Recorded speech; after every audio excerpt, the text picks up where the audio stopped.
നമസ്കാരം. റാഫ്റ്റോക്ക് ഫുട്ബോളിലേക്ക് അവർക്കും സ്വാഗതം. യൂറോ കപ്പിൽ ഇംഗ്ലണ്ടിന് വിജയത്തുടക്കം.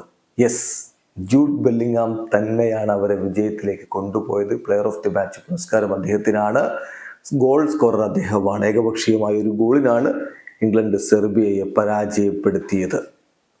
മത്സരത്തിൽ ഇംഗ്ലണ്ടിന്റെ മുന്നേറ്റങ്ങൾ നയിച്ചുകൊണ്ട് ആദ്യ 11-ല് ഹാരി കെയ്നും സാക്കയും ബെല്ലിംഗാമും ഫിൽ ഫോർഡനും ഒക്കെ ഒരുമിച്ച് അണിനിരന്നപ്പോൾ മറുഭാഗത്ത് മിട്രോവിച്ചും മിലങ്കോവിച്ച് സേവിച്ചും ബ്ലഹോവിച്ചും ഒക്കെ ചേർന്നുകൊണ്ടാണ് സെർബിയയുടെ മുന്നേറ്റങ്ങൾ നയിച്ചത്.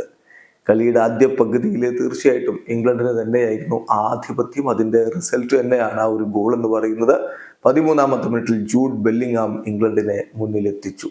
ആദ്യ പകുതി അവസാനിക്കുമ്പോൾ അവർ ഏകപക്ഷീയമായ ഒരു ഗോളിന് മുന്നിലായിരുന്നു. രണ്ടാം പകുതിയിൽ പക്ഷേ സെർബിയ ശക്തമായി തിരിച്ചു വരാനുള്ള ശ്രമങ്ങൾ നടത്തി. അവരുടെ ഭാഗത്തു നിന്ന് അതിനായിട്ടുള്ള കടുത്ത നീക്കങ്ങൾ ഉണ്ടായപ്പോൾ മത്സരം കുറച്ചുകൂടി ഇൻട്രസ്റ്റിംഗ് ആയി തോന്നി.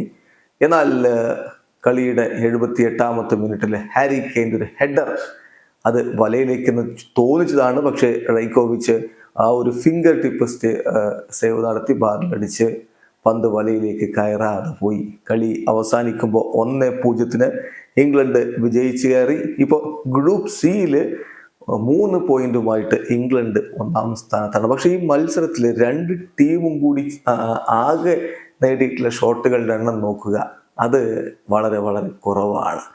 ആദ്യ പകുതിയിൽ ഹാരി കെയ്ൻ ആകെ ബോൾ ടച്ച് ചെയ്തത് 2 തവണയാണ് എന്ന കാര്യവും നോക്കുക.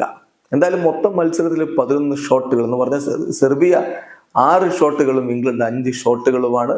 അത് യൂറോ കപ്പിൽ 1980 മുതലാണ് ഇങ്ങനെ കണക്കുകൾ റെക്കോർഡ് ചെയ്യുന്നത്.